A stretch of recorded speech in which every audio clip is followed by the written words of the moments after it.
Hello FPL managers, yes, we're back again with another video for the Fantasy Premier League 2022-23 season.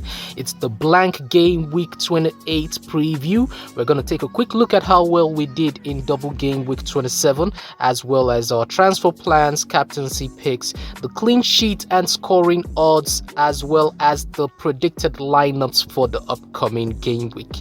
If you're new to the channel, don't forget to like this video and subscribe. We're trying to hit 500 subscribers as quickly as possible, so help a brother out. Click that red button. Let's get straight into business. So this is how we finished up in double game week 27. If you recall, we had to sell Sanchez last minute to bring in Steele, and that was a good one because our backup goalkeeper Kepa only had 3 points, while Steele came in with 11 points over the 2 games in game week 27. In defense, we had the clean sheets from Pinnock and Henry in their second fixture of the double game week. Trippier had an assist, so he had 5 points. March was given a goal, thankfully, in the second game, so he had 11 points. Mitoma 12. Blanks from Rashford, but Martinelli, who we started, had 8 points, and then our captain got us 26 points. Kane had 2 goals and Haaland just the 1. So that brought us to a total of 111 points for double game week 27, which pushed us into that top 200k. So we are currently on 176k thereabouts. So hopefully we keep moving forward, and with the double game week 29 coming up and our bench booster chip still intact, we hope that we can finally break into that top 100k. So first off, we have to maneuver out this blank game week in 28, and this is our transfer plan for game week 28. Currently, this is how the squad looks, and we have only 10 players who are able to feature in blank game week 28. We could just ignore our transfer and save it for game week 29, but I think we can benefit from getting in a player who has a good fixture in 28 and also doubles in 29. So that would mean selling one of our blank game week 28 players, and I've settled on Haaland. I could be selling Rashford or one of the Brighton midfielders, but selling Haaland would allow me to get an even better asset for game week 28 in Watkins, who has Bournemouth at home and then the double in 29. And in game week 30, Haaland has Liverpool, and even though he scored 5 goals in the Champions League, I don't think I would need him in game week 28, and he doesn't double in 29. He faces Liverpool, which is a difficult fixture for any team, so I don't expect him to score a lot of goals. He can, of course, but I'm betting on Watkins to at least match his points for game week 29. So I'm betting on Watkins, and some FPL managers are considering Havertz, but I prefer to go with Watkins. He's been doing quite well, especially in away fixtures. So I've gone ahead and made this transfer.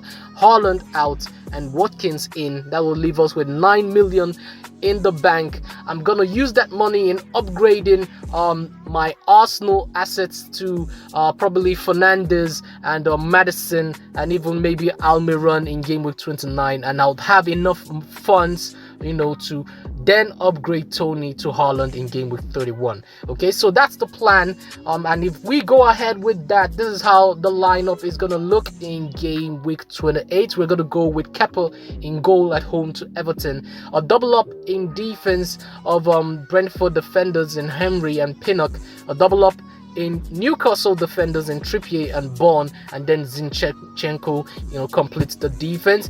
We have a 2-man midfield of Arsenal midfielders, Martinelli and Odegaard, and then a triple up in attack of Watkins at home to Bournemouth, Tony at home to Leicester, and Kane away to Southampton. Now for captaincy, we went with Tony in game week 27, and lucky enough he got us a goal and an assist, which got us 26 points, so that was a success. And in game week 28, we decided to go with Harry Kane He's up against one of the worst defenses in the league in Southampton, and since I do not own Saka, it's actually a split between Kane and Saka for game week 28. It's an easy choice for me, so Kane it is for game week 28. As for the clean sheet and scoring odds, Kane is rated to score the highest in game week 28 at 50%. Jesus follows close behind at 48%.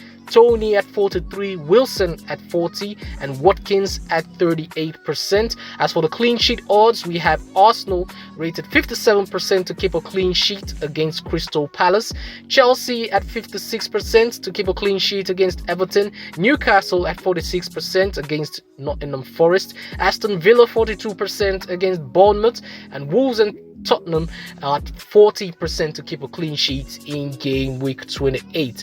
Now for the predicted lineups for game week 28, for the Chelsea and Everton fixture, we expect Reece James to be coming back into the lineup, so dropping Ruben Loftus-Cheek. The Tottenham and Southampton fixture should see Pedro Porro and Richarlison keeping their places in the lineup because they did quite well in the last game. And Aston Villa and Bournemouth, we should see Oli Watkins starting, of course, and John McGinn and Douglas Luiz in that midfield. And Alex Moreno should, of course, be keeping his place after his wonderful performance last week. The Nottingham Forest Newcastle game should see Joe Willock keeping his place since Joe Linton is still suspended for this fixture. Isak, of course, after his goal, we expect him to start in that centre forward position.